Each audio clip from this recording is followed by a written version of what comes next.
అందరికీ నూతన ప్రజాస్వామిక విప్లవ జైభీములు, పూలే మరియు బుద్ధ వందనాలు. నేను సంగటి Manohar Mahajan, south India media, మన ప్రాంతం మన మీడియా. ప్రియమైనటువంటి ప్రజలారా, ప్రజాస్వామిక వాదులారా మరియు జాతి ముద్దు బిడ్డలారా, నిరంతర అవగాహన చైతన్య కార్యక్రమంలో భాగంగా ఇవాల్టి వీడియో విశ్లేషణ అంశం వచ్చేసి, ఏదైతే మొన్నటి రోజున ఆ యొక్క 131వ రాజ్యాంగ సవరణ ద్వారా మహిళా సాధికారత, మహిళా ప్రాతినిధ్యంకు సంబంధించి బిల్లును పార్లమెంట్లో ప్రవేశపెట్టినారో ఆ యొక్క బిల్లుపైనే ఈ యొక్క వీడియో విశ్లేషణ కార్యక్రమం. వాస్తవానికి ఈ యొక్క అధికారంలో ఉన్నటువంటి ఎన్డీఏ సర్కార్ ఏదైతే ఉందో ఆ ప్రభుత్వము లోగడ ఈ యొక్క మహిళా ప్రాతినిధ్య భాగస్వామ్య హక్కుకు సంబంధించి లోగడ 2023లో సెప్టెంబర్ 21వ తారీఖు నాడు 106వ రాజ్యాంగ సవరణ ద్వారా ఒక బిల్లునైతే ప్రవేశపెట్టింది. ఆ మేరకు అన్ని పక్షాలు పార్లమెంట్లో, రాజ్యసభలో ఆ బిల్లుకు మద్దతు తెలియజేసినాయి. వాస్తవానికి ఆ బిల్లు ఏదైనా ఒక చట్టం చేసిన మరుక్షణం నుంచో, లేదంటే కనీసం అంటే 6 నెలల్లో, గరిష్టంగా 1 సంవత్సరం లోపల ఆ బిల్లు చట్టరూపమయ్యి అది కార్యరూపం దాలిస్తే దానికి ఒక విలువ, గౌరవం ఉంటుంది. సో 2023లో చేసినటువంటి ఆ యొక్క మహిళా ప్రాతినిధ్య బిల్లు అది ఎప్పుడో 2034 ఎన్నికలకు ఉపయోగపడేటట్టు అదొక చట్టం చేసినారు. అంటే ఎంత ఆ చట్టం చూడి ఎంత దరిద్రంగా ఉందో, ఎంత లోపభూయిష్టంగా ఉందో, ఎంత లొసుగుతో లోపంతో ఉందో. ఆ చట్టం యొక్క ముందు చూపు కానీ, దూరదృష్టి కానీ, దార్శనికత కానీ లేకుండా ఎప్పుడో 2034లో ఈ యొక్క మహిళలకు ఆ చట్టసభల్లో 33% వచ్చేటట్టు చట్టం చేసినారు. దానికి కారణాలు ఏవేవో చెప్పినారు. ఈ యొక్క డీలిమిటేషను 2026 తర్వాత డీలిమిటేషన్ చేసుకుంటే 2026లో జనాభా లెక్కిస్తే ఆ రెండింటి ఆధారంగా 2034లో మహిళలకు చట్టసభల్లో 33% పొందే భాగ్యం వస్తుంది. సో అంతవరకు కూడా చేసిన చట్టము వృధాగానే ఉంటుంది, స్లీపింగ్ మోడ్లో ఉంటుంది. మరి అంతలో సమడానికి ఎందుకు కానీ ఇంత హడావిడి చేసినారు అప్పట్లోన?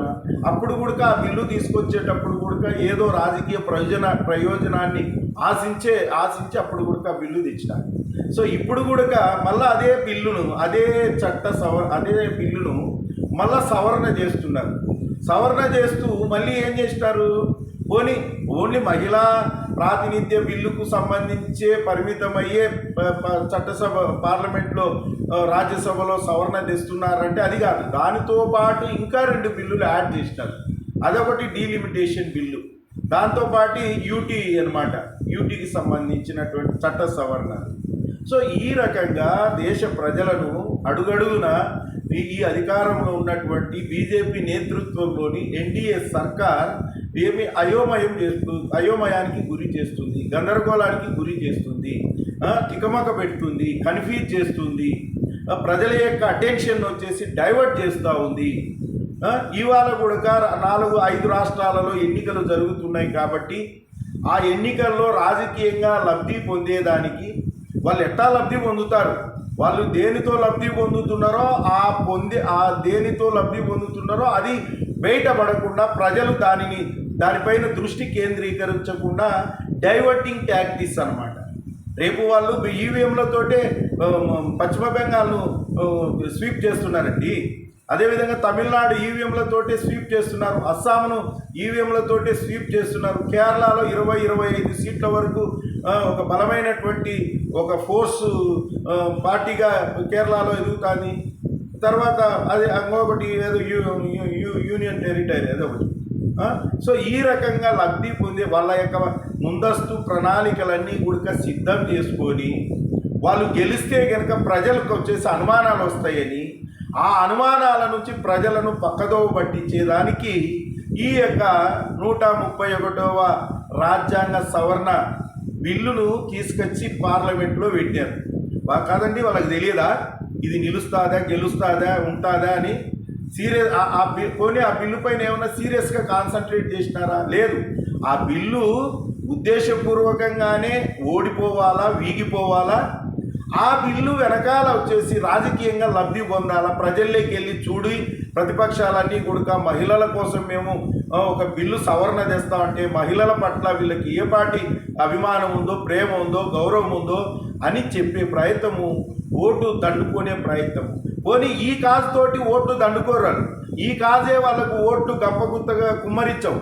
వాళ్ళు లోపట ఇన్నర్గా వచ్చేసి వేరే ప్రయత్నం చేస్తున్నారు, ఈవీఎంల ప్రయత్నం చేస్తున్నారు. కాబట్టి ఆ ఈవీఎంల యొక్క ప్రయత్నము బెడిసి కొట్టకుండా, ప్రజల్లోకి అనుమానాలు రేకెత్తించకుండా, దాని నుంచి ప్రజల దృష్టి మళ్లించేదానికి మాత్రమే ఈ బిల్లు అని చెప్పేసి కూడా నేను తెలియజేస్తా ఉన్నాను. కాదండి మీకు తెలియదా 2/3 మెజార్టీ అంటే కనుక హాజరైనటువంటి సభ్యుల్లో 2/3 మెజార్టీ కావాలా? 326 సీట్లు 26 మంది కావాలా? 484 మంది ఎంతనో అటెండ్ అయినారు, 326 కావాలా? 278 సీట్లు మీకు వచ్చినాయి, 211 సీట్లు వచ్చేసి విపక్షాలకు వచ్చినాయి. ఆ బిల్లు వీగిపోతుందని మీకు కూడా తెలుసు ముందుగానే. అందుకే మీరు మిగతా పార్టీలను బలవంతం చేయకుండా, నిజంగా మీలో సీరియస్నెస్ ఉంటే, నిజంగా మీరు ఈ బిల్లును నెగ్గించాలా అనే పట్టుదల ఉంటే మీరు కన్సల్టేషన్ చేసిందే వాళ్ళు ఇతర పార్టీలతోటి, ఇతర లైక్ మైండెడ్ పార్టీలతోటి. ఈ బిల్లుకు లాస్ట్ టైం 23లో ఎట్టయితే అన్ని పార్టీల యొక్క కన్సల్టేషన్ తీసుకొని విస్తృత ఏకాభిప్రాయాన్ని ముందుగానే పార్లమెంట్లో సవరణ బిల్లు పెట్టగలిగే బయటనే అవుట్ ఆఫ్ ది హౌస్ అన్ని పార్టీలతోటి అఖిలపక్షాన్ని ఏర్పాటు చేసుకొని ఆ పార్టీల యొక్క అభిప్రాయాలు తీసుకొని అందరినీ సహకరించమని కోరిన పరిస్థితి. ఇవాళ పరిస్థితి లేకుండా కేవలం ఏదో మిగతా వాళ్ళని దోషులుగా చూపాలా మహిళల ముందర అని చెప్పేసి ఒక ఎత్తుగడతోటి ఒక వ్యూహాత్మకంగా పావులు గడిపినట్టుగా మనకు స్పష్టంగా అర్థమవుతా ఉంది. వాస్తవానికి డీలిమిటేషన్ అనేది మన ప్రాంతానికి నష్టమే. ఇప్పుడేమో 50% ఆఫ్ ది సీట్స్ను ఇంక్రీజ్ చేస్తాము, ఏం నష్టం కాదని చెప్తున్నారు. జనాభా ప్రాతిపాదికన కాకుండా ఇప్పుడున్నటువంటి సీట్లకు ట్వైస్ అంటే డబల్ పెంచుతాము అని చెప్తున్నారు. ఓకే, అంతవరకు పర్వాలేదు. మిగతా అంశాల కాడికి వచ్చాక జనాభానే ప్రాతిపదికగా తీసుకుంటారు కదా. రేపు నిధులు కేటాయించాలా దక్షిణాది కంటే కనుక జనాభానే ప్రాతిపదికగా తీసుకుంటారు కదా. మిగతా అన్ని అంశాలకు వచ్చేసి జనాభానే ప్రాతిపదికగా తీసుకుంటారు కదా. అప్పుడైనా కూడా ఈ ప్రాంతానికి నష్టం జరగదా? కాబట్టి డీలిమిటేషన్ ద్వారా కూడా ఈ దక్షిణాది ప్రాంతానికి వనగూరేది ఏమీ లేదు పెద్దగా, ఒక్క సీట్లు పెంపకానికి సంబంధించి తప్ప. ఇంకా మిగతాటన్నీ కూడా జనాభానే క్రైటీరియా. కాబట్టి అది కూడా ఒక విఫలమైనటువంటి ప్రయోగమే. ఇవాళ మహిళల పేరుతో మరి ఆ సాధారణ మహిళా ప్రాతినిధ్య భాగస్వామ్య బిల్లులో మా మహిళలు మా యొక్క అణగారిన బలహీన వర్గాల మహిళల యొక్క వాటా ఏంటో తేల్చాలి కదా. కాదండి, ఆ మెయిన్ బిల్లులో ఆ సాధారణ మహిళా బిల్లులో సామాజిక న్యాయానికి పెద్దపీట వేసే రాజ్యాంగం కదా మనది. ప్రజలందరికీ న్యాయం అంటున్నాం కదా. మరి మా వాటా మాకు కేటాయించాలి కదా. బీసీలకు, ఎస్సీలకు, ఎస్టీలకు, మైనారిటీ మహిళలకు ఉప వాటా కేటాయించాలా లేదా? మరి మా వాటా కేటాయించుకున్నానే మీరు వచ్చేసి దాన్ని మమ అనిపిస్తే ఎట్లా? అది ఎవరికి ఉపయోగపడుతుంది? మహిళల ముసుగులో ఆధిపత్య వర్గాల సంపన్న వర్గాల మహిళలకే అది ఉపయోగపడుతుంది. సంపన్న వర్గాల మహిళలు ఎంత శాతం ఉన్నారు ఈ దేశంలో? కేవలము 7.5% మాత్రమే ఆధిపత్య సంపన్న వర్గాల మహిళలు ఉన్నారు. మరి మిగతా 33%లో ఏ విధంగా మీరు టికెట్లు ఇస్తారు? అంటే ఈ యొక్క మహిళల ముసుగులో మొత్తం అంతా కూడా అక్కడ కూడా 90%, 80% ప్రాతినిధ్యము అగ్రకులాల మహిళలు, అగ్రవర్ణాల మహిళలే చట్టసభలోకి వస్తారు. అట్టనప్పుడు ఏ రకంగా చూసినా మా వర్గాల సమస్యల మీద విధానపరమైనటువంటి నిర్ణయాలు తీసుకునేటప్పుడు మాకు ఎక్కడ న్యాయం జరుగుతుంది చెప్పండి? కాబట్టి మేమేమో అందుకనే గతంలో కూడా ఈ బిల్లు ఎప్పటి నుంచో నానుతూ ఉందండి. మహిళలకు ప్రాతినిధ్యం కల్పి చట్టసభల్లో 33% ప్రాతినిధ్యం కల్పించేటువంటి బిల్లు ఎప్పటి నుంచో ఉంది. మా పూర్వీకులు మా పెద్దలు మా వారు వచ్చేసి ములాయం సింగ్ యాదవ్ గారు కానీ, లల్లు ప్రసాద్ యాదవ్ గారు కానీ, శరద్ యాదవ్ గారు కానీ, అదేవిధంగా ఎంఐఎం నేత అసదుద్దీన్ ఓవైసీ గారు కానీ ఇత్యాది ప్రముఖులంతా కూడా ఈ బిల్లును మొదటి నుంచి కూడా అడ్డుకుంటా వచ్చినారు. అడ్డుకుంటా రావడం అంటే కనుక మహిళా ప్రాతినిధ్యానికి, మహిళా భాగస్వామ్యానికి చట్టసభలో వ్యతిరేకం కాదు. అయితే ఆ మహిళా జనరల్ సాధారణ మహిళా ప్రాతినిధ్య భాగస్వామ్య హక్కు, అవకాశము, వనరు, సదుపాయము చట్టంలో మా వాటా, మా బలహీన వర్గాల వాటా తేల్చండి అని చెప్పేసి అడుగుతూ వచ్చిన క్రమంలో అది అడ్డుకునే ప్రయత్నంగా కొన్ని ఆధిపత్య వర్గాలు చిత్రీకరించినటువంటి పరిస్థితి. కాబట్టి ఇవాళ ఖచ్చితంగా ఆ మహిళా ప్రాతినిధ్య బిల్లులో, ఆ మహిళా సాధికారత బిల్లులో 33% సాధారణ మహిళలకు కేటాయించబోయే ఆ వాటా ఏదైతే ఉందో, ప్రధాన వాటా, జనరల్ వాటాలో మా యొక్క సబ్ వాటా కేటాయించాలి. అది మా డిమాండ్, అది మా నినాదం, అది మా యొక్క ఎజెండా. కాబట్టి ఈ బిల్లులో నుంచి తప్పించుకోవాలని చెప్పేసి అధికార పక్షము చూసినట్టుగా మనకు అర్థమవుతుంది.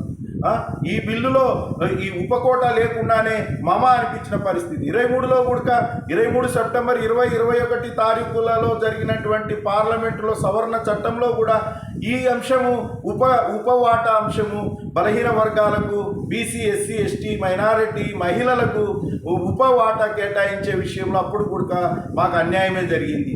అయితే అప్పుడు కూడా మేము పెద్ద ఎత్తున మా వాణిని పార్లమెంట్లో వినిపించేదానికి లేదండి. అన్నీ కూడా అగ్రకుల పార్టీలే పార్లమెంట్లో ఉన్నాయి. అన్నీ కూడా దేశంలో మెజారిటీ పార్టీలన్నీ వాళ్ళేమో సంఖ్యాపరంగా 15% మించి లేరు. అగ్రకుల ఆధిపత్య సంపన్న వర్గాలు వాళ్ళ జనాభా రీత్యా. అయితే పార్టీల పరంగా బలమైనటువంటి పార్టీలన్నీ దేశంలో వాళ్ళవే ఉన్నాయి. వాళ్ళ పార్టీల తరపునే చట్టసభలకు వెళ్తారు. కాబట్టి ఆ చట్టసభల్లో వాళ్ళ వాణి, వాళ్ళ బాణి, వాళ్ళ పార్టీల యొక్క అజెండాకు లోబడే మిగతా సభ్యులు పనిచేయాల్సి ఉంటుంది. కాబట్టి అక్కడ మాకు న్యాయం జరిగిన పరిస్థితి లేదు. అందుకోసమని ప్రజలారా, ప్రజాస్వామిక వాదులారా, జాతి ముద్దు బిడ్డలారా ఆలోచన చేయండి. ఎందుకు కానీ మనకి ఇలాంటి పరిస్థితులు దాపురించినాయో, ఎందుకు కానీ మన వాణిని, బాణిని, మన యొక్క సంఖ్యను చట్టసభల్లో న్యాయంగా రావాల్సినటువంటి హక్కులను కూడా మనం సాధించుకోలేని దయనీయ పరిస్థితుల్లో ఎందుకున్నామో ఒకసారి ఆలోచించండి. మనం వాళ్ళకు ఓట్లేసి ఇవాళ ఏ రాజకీయ పార్టీ అయినా కూడా ఈ యొక్క బలహీన వర్గాలకు, ఆ యొక్క సాధారణ మహిళా ప్రాతినిధ్య బిల్లులో ఈ బలహీన వర్గాలకు ఉపవాటా కేటాయించమని ఒక్క పార్టీ అన్న తెలుగు రాష్ట్రాల నుంచి అడిగినాయా? ఇక్కడ ఆంధ్రప్రదేశ్ నుంచి టీడీపీ చంద్రబాబు నాయుడు గారు ఏమన్నా అడిగినారా? వైఎస్ జగన్మోహన్ రెడ్డి గారు వైఎస్ఆర్సీపీ ఏమన్నా అడిగిందా? అదేవిధంగా పక్క కేటీఆర్ గారు అయితే అడిగినారా? సో ఈ యొక్క అగ్రకుల ఆధిపత్య సంపన్న వర్గాలు మన యొక్క సమస్యల కాడికి వచ్చాక, మన యొక్క న్యాయమైన డిమాండ్ల కాడికి వచ్చాక, మన న్యాయమైన చట్టబద్ధమైన హక్కు కాడికి వచ్చాక వాళ్లకు అడిగే పరిస్థితి లేదు. కనుకనే మనము ఆలోచన చేయాలి. మనం ఎప్పుడైతే రాజకీయ శక్తిగా ఎదుగుతామో, ఎప్పుడైతే రాజ్యాధికారానికి చేరువవుతామో, ఎప్పుడైతే పాలక సమాజంగా మారుతామో అప్పుడు మాత్రమే మనకు న్యాయం జరుగుతుంది. లేదు అంటే కనుక వాళ్ళ మోచేతి కింద నీళ్లు తాగినంత కాలము మనల్ని ఇట్టనే ఓటు దండుకుంటా ఉంటారు. వారు వచ్చేసి రాజకీయ స్వార్థంతో, స్వప్రయోజనంతో మన ఓట్లు దండుకొని మన సమస్యల కాడికి వచ్చాక గమ్మున మౌనంగా ఉండే పరిస్థితి ఉంది. ఇవాళ దేశంలో జరుగుతున్నది అదే. అన్ని రాజకీయ పార్టీలు అవే చేస్తున్నాయి. ఏ ఒక్క పార్టీ అడగడం లేదు. ఎందుకు కానీ వాటా అడగడం లేదు? సామాజిక న్యాయానికి పెద్దపీట వేసే రాజ్యాంగం కదా. రాజ్యాంగ స్ఫూర్తిని మనం రెస్పెక్ట్ చేయాలి కదా. ఏంది రాజ్యాంగ స్ఫూర్తి? సామాజిక న్యాయము అనే ప్రాతిపదికన కదా మన రాజ్యాంగం రాసుకుంది. మరి ఇవాళ సామాజిక న్యాయానికి గొడ్డెలపెట్టు లాంటి ఈ యొక్క సాధారణ మహిళా ప్రాతినిధ్య భాగస్వామ్య హక్కు మనకు ఏ రకంగా మనకు న్యాయం చేస్తుంది చెప్పండి. కాబట్టి ఈ సందర్భంగా ఒకటే మనవి చేస్తా ఉన్నా, మన యొక్క బలహీన వర్గాలు, మన యొక్క అణగారిన వర్గాలు, మన యొక్క సబ్బండ వర్గాలు, మెజారిటీ బహుజన మహజన వర్గాలకు నేను ఒకటే విజ్ఞప్తి చేస్తున్నా, దయచేసి ఆలోచించండి. మనం ఇప్పటికే ఆగమైపోయినాం. ఇప్పటికే మనలో వచ్చేసి మొత్తం మనల్ని నిర్వీర్యం చేసినారు. మన శక్తిని అంతా కూడా ఇది చేసినారు. మనం ఇప్పటికైనా తేరుకోకపోతే, ఇప్పటికైనా మనం గమనించకపోతే, ఇప్పటికైనా మనం వచ్చేసి ఆలోచించకపోతే, ఇప్పటికైనా మనలో జ్ఞానోదయం కలగకపోతే ఖచ్చితంగా ఇదే పరిస్థితి మనకు కొనసాగిస్తారు. మనల్ని వచ్చేసి చివరికి బానిసలం చేస్తారు. తిరిగి మధ్య యుగాల వైపుకు, తిరిగి వచ్చేసి చీకటి యుగాల వైపు, తిరిగి రాతి యుగాల వైపు, తిరిగి ప్రాచీన యుగాలలో జరిగినటువంటి పరిస్థితుల వైపుకు మనల్ని నెట్టుతారు.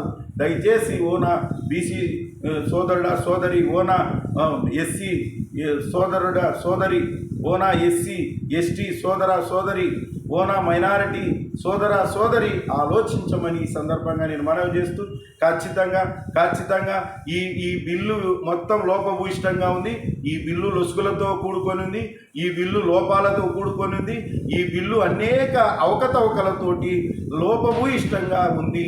ఈ బిల్లును ఖచ్చితంగా మనం రాబోయే రోజుల్లో పెద్ద ఎత్తున ఈ మహిళా ప్రాతినిధ్య భాగస్వామ్య హక్కులో మా వాటా, బలహీన వర్గాల వాటా ఏందో తేల్చమని పెద్ద ఎత్తున దేశవ్యాప్తంగా ఆందోళనలు, పెద్ద ఎత్తున ఉద్యమాలు చేయాల్సినటువంటి పరిస్థితి ఏర్పడింది అని చెప్పేసి నేను మీకు తెలియజేస్తూ సెలవు తీసుకుంటున్నాను.